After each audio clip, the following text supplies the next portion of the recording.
প্রিয় ভাই ও বোনেরা, আপনার আমার জীবন রয়েছে। এই জীবনের সবচেয়ে সবচেয়ে ভয়াবহ একটি রাত আসবে আমাদের। এই জীবন আমাদের ক্ষণস্থায়ী। এই জীবনটা পরিত্রাণ করার পরে, এই জীবনটা শেষ করার পরে আপনার আমার এমন এক রজনী আসবে, যেটা আমাদের প্রথম রজনী। সেই রজনী হচ্ছে কবরের প্রথম রাত। এই রাতটি আমাদের জন্য খুব ইম্পর্টেন্ট, খুবই ভয়াবহ এক অবস্থা। এই রাতের পরে আমাদের আর কোনো আমল করার সুযোগ থাকবে না।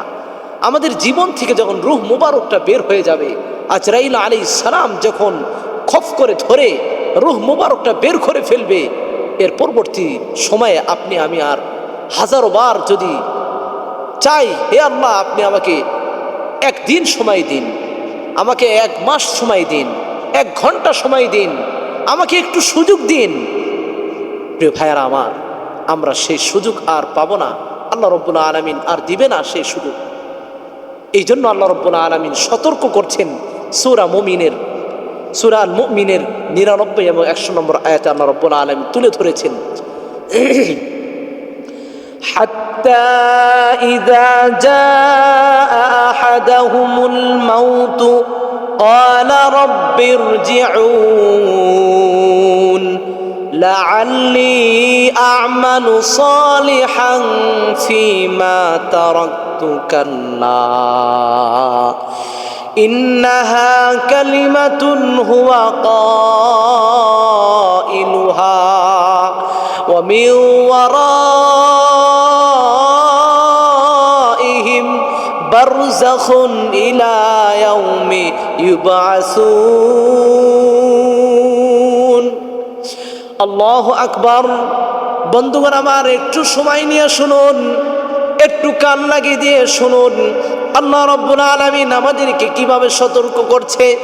প্রিয় ভাইরা আমার, আল্লাহ তাআলা আমাদেরকে বলছেন, ইযা জাআ আহাদাহুমুল মাউত, যখন তাদের কারো কাছে, অর্থাৎ আপনার আমাদের কারো কাছে যখন মৃত্যু এসে যাবে, কোনো কাফের মুশরিকদের কাছে যখন মৃত্যু এসে যাবে, কোনো মুমিন মুসলমানের কাছে যখন মৃত্যু এসে যাবে, মৃত্যুর পরওয়ানা যখন জারি হয়ে যাবে, আজরাইল আলাইহিস সালাম যখন আমাদের কাছে চলে আসবে, অর্থাৎ মৃত্যু আসা যখন আমাদের একেবারে সন্নিকটে চলে আসবে, মৃত্যু যখন সংগঠিত হয়ে যাবে, তখন আমরা আমাদের বিষয়গুলো আমরা বুঝতে পারবো, আমরা অনুধাবন করব।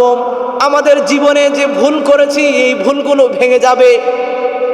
কিন্তু আল্লাহ রাব্বুল আলামিন তখন বলবেন, আল্লাহ রাব্বুল আলামিনকে সেই সকল বান্দারা এভাবে বলতে থাকবেন, ক্বালা রাব্বিরজিউনি, আল্লাহ তাআলাকে ডেকে ডেকে বলবেন, ও আল্লাহ, জীবনে ভুল করেছি, নামাজ ছেড়ে দিয়েছি, রোজা রাখি নাই, হজ করি নাই, সিয়াম আদায় করে নাই, যাকাত প্রদান করি নাই, মানুষের সঙ্গে ভালো কথা বলি নাই, দুর্ব্যবহার করেছি, ঘুষ খেয়েছি, মিথ্যা কথা বলেছি, আল্লাহ চুগলখড়ি করেছি, অন্যায় অশ্লীলভাবে কামাই করেছি।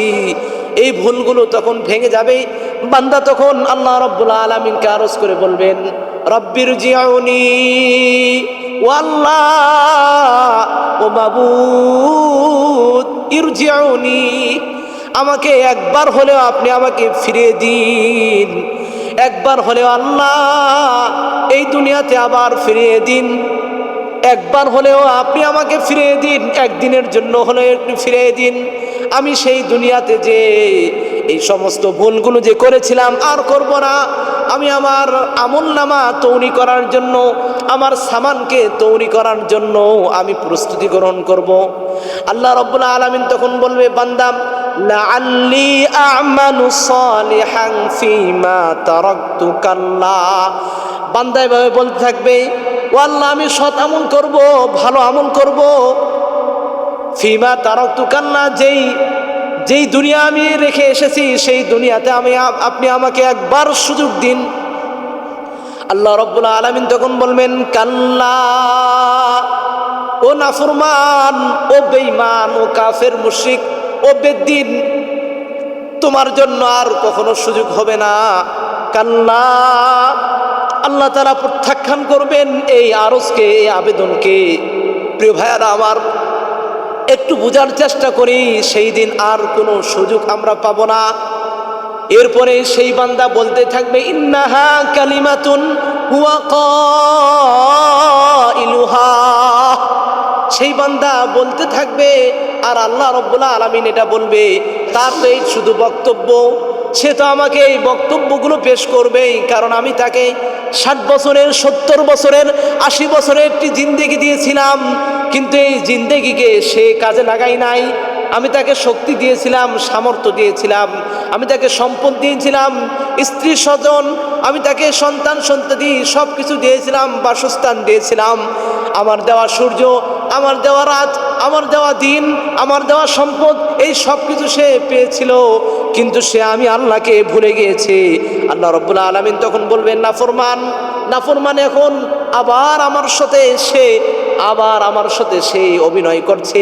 এভাবে আল্লাহ রাব্বুল আলামিন বলবেন আর বলবেন ওমিন ওয়ারাইহিম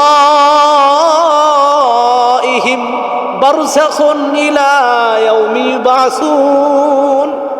আল্লাহ তাআলা বলবেন ওমিন ওয়ারাইহিম বারযাখুন ইলা ইয়াউমি ইউবাসুন।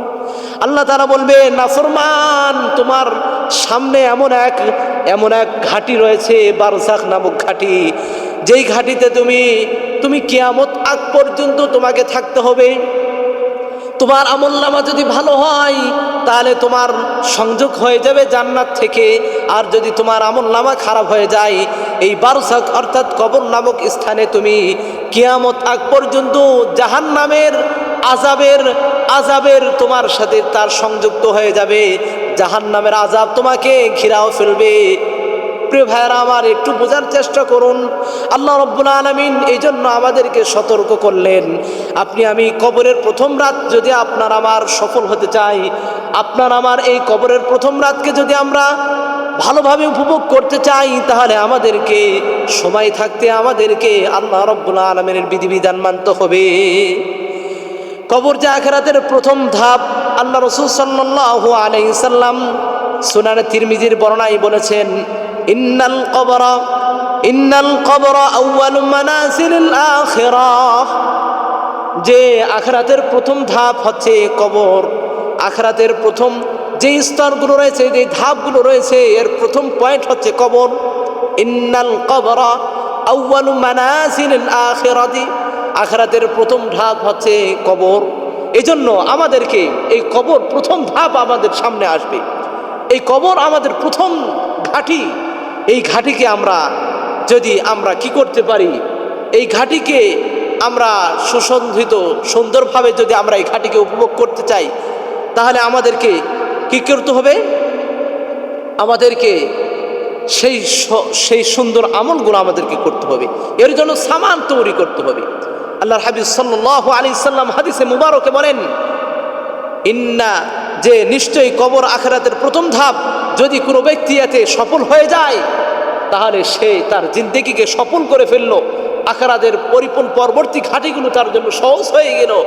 আর যদি কোনো ব্যক্তি যদি এই ধাপকে কঠিন করে ফেলে, কারোর জন্য কঠিন হয়ে যায়, তাহলে আখিরাতের সব ধাপগুলো তার জন্য কঠিন হয়ে যাবে। এই জন্য প্রিয় ভাইয়েরা আমার, আমাদেরকে বুঝতে হবে, আমাদেরকে ফিরে আসতে হবে। আমাদের প্রথম ধাপ কবর, এই কবরের সামান আমাদেরকে তৈরি করতে হবে। এই জন্য আল্লাহ রাসূল সাল্লাল্লাহু আলাইহি সাল্লাম বলেন, সুনানে তিরমিজির বর্ণনা এসেছে 10,071 নম্বর হাদিসে এসেছে, আল্লাহর হাবিব বলেন যদি কোনো ব্যক্তি আল্লাহর হাবিব সাল্লাল্লাহু আলাইহি সাল্লাম বলেন মৃত্যু ব্যক্তিকে যখন দাফন করা হয়, মৃত্যু ব্যক্তিকে দাফনের পরে আল্লাহ রাব্বুল আলামিনের প্রেরিত 2 জন ফেরেশতা, তারা হচ্ছে কালো, তাদের নীল বর্ণ 2 জন ফেরেশতা, তারা আসে সেই মৃতদেহের কাছে, মৃত্যু ব্যক্তির কাছে। আসার পরে তারা প্রশ্ন করে মান রব্বুকা ওয়া মান দীনুকা ওয়া মান নাবিয়ুকা, এভাবে প্রশ্ন করতে থাকে। মৃত্যু ব্যক্তি যদি মুমিন হয় তাহলে উত্তর দেয় রব্বি আল্লাহ, আমার রব আল্লাহ। দীনি আল ইসলাম, আমার ইসলাম, আমার ধর্ম হচ্ছে ইসলাম। আর বলে মুহাম্মদ নবী সাল্লাল্লাহু আলাইহি সাল্লাম, যে মুহাম্মদ সাল্লাল্লাহু আলাইহি সাল্লাম আমার নবী। এভাবে বলতে থাকে, এভাবে সে প্রশ্নের উত্তরের জবাব দিতে থাকে। প্রিয় ভাইয়েরা আমার, আর অপরদিকে কোনো ব্যক্তি যদি কাফের হয়ে যায়, তার আমলনামা খারাপ হয়ে যায়, তখন সে ব্যক্তি জবাব দেয় হা হা লাদিরি, হা হা লাদিরি, আমি কিছু জানি না, আমি কিছু জানি না, আমার কিছু জানা নেই, আমি এগুলো জানি না। আমার রবকে সে বলতে পারবে না, তোমার রবকে বলতে পারবে না, তোমার রাসূলকে বলতে পারবে না, তোমার ধর্ম কি সে বলতে পারবে না। তখন আল্লাহ রব্বুল আলামিনের সেই ফেরেশতারা, আল্লাহ তাআলা ফেরেশতা পাঠাবে, তখন সেই ফেরেশতার মাধ্যমে এই কাফেরকে জাহান্নামের মধ্যে আল্লাহ তাআলা নিক্ষেপ করাবেন। আর সেই মুমিনকে আল্লাহ রব্বুল আলামিন জান্নাতে নিক্ষেপ করে দিবেন, অর্থাৎ জান্নাতের সাথে তার সংযোগ করে দিবেন। আর কাফেরকে জাহান্নামে আযাব ভোগ করার জন্য তার সংযোগ হয়ে যাবে। এই জন্য রাসূলুল্লাহ সাল্লাল্লাহু আলাইহি সাল্লাম বলেছেন, আল কবরু রাউদাতুম মিন রিয়াদিল জান্নাহ, আল কবরু রাউদাতুম মিন রিয়াদিল জান্নাহ আও হুফরাতুম মিন হুফারিন নার, আও হুফরাতুম মিন হুফারিন নার। আল্লাহর হাবিব বলেন, হচ্ছে কবর হচ্ছে জান্নাতের টুকরাগুলোর মধ্যে একটি টুকরা। আর কারো কবর হবে জান্নাতের টুকরাগুলোর মধ্যে একটি টুকরা, জান্নাতের বাগিচাগুলোর মধ্যে একটি বাগিচা। আবার কারো কবর হবে সেই জাহান্নামের গর্তের মধ্যে একটি গর্ত। কারো কবর হবে কারো জাহান্নামের গর্তগুলোর মধ্যে একটি গর্ত। এই জন্য যে ব্যক্তি কবরকে জান্নাতের টুকরা করতে চায়, সে ব্যক্তির উচিত হবে আল্লাহ রাব্বুল আলামিনের যে হুকুম আহকামাতগুলো রয়েছে সেগুলো আমল করতে হবে। এই জন্য আল্লাহ রাব্বুল আলামিন যে আমাদেরকে কবর প্রথম ধাপ রেখেছেন, এই কবর প্রথম ধাপের জন্য আমাদের শর্ত দুইটি আদায় করতে হবে। দুইটি আমল যদি আমরা করতে পারি, তাহলে আমরা আমাদের প্রথম ধাপ, প্রথম ঘাটি কবর, প্রথম কবরের প্রথম রাত, এই রাত আমাদের জন্য সহজ হবে। কিভাবে? 1 নম্বর, ইমতিসালু আওয়ামিরিল্লাহ ওয়াজতিনাবু নাওয়াহিহি। 1 নম্বর কাজ হচ্ছে আল্লাহ রাব্বুল আলামিনের যত আদেশ রয়েছে এগুলো মান্য করতে হবে। আর যে সমস্ত কাজ থেকে আল্লাহ তাআলা নিষেধ করেছেন আমাদেরকে এগুলো থেকে বিরত থাকতে হবে। 1 নম্বর। 2 নম্বর, আল্লাহ রাসূল সাল্লাল্লাহু আলাইহি সাল্লাম সহিহ বুখারীর রাওয়ায়াতে এসেছে, তিনি এই দোয়া শিখায় দিয়েছেন, এই দোয়া আমাদেরকে পাঠ করতে হবে।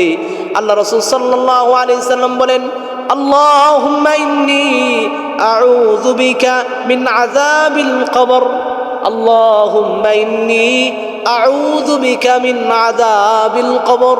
হায় আল্লাহ, ও আল্লাহ, আমি আপনার কাছে প্রার্থনা করছি, আমি আপনার কাছে আশ্রয় চাচ্ছি মিন আযাবিল কবর, কবরের আযাব থেকে, কবরের শাস্তি থেকে।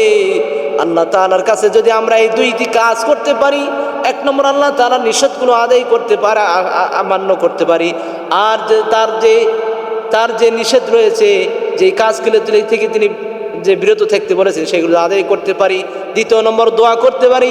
আল্লাহ রাব্বুল আলামিন অবশ্যই আমাদেরকে কবর আযাব থেকে প্রথম ধাপ যে কবরের ঘাটি, প্রথম ধাপ যে কবরের প্রথম রাত, এই যে কঠিন রাত, এটা আমাদেরকে অবশ্যই আমাদের জন্য সহজ হয়ে যাবে।